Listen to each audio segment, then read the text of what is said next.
কি রে মা, কখন আসলি? এই দেখো আব্বা, কিছুক্ষণ আগে আসলাম। ভালো আছো আব্বা? হ্যাঁ মা, ভালো আছি। পড়াশোনা ঠিকঠাক চলছে তো? হ্যাঁ আব্বা, আর 1 মাস পরেই পরীক্ষা।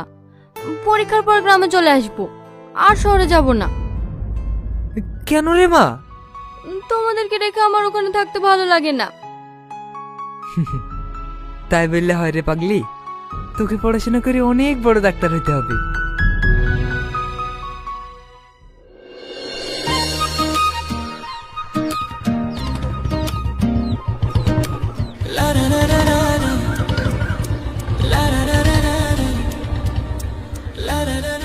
রূপনগরের রাস্তাটা কোন দিকে একটু বলতে পারবে?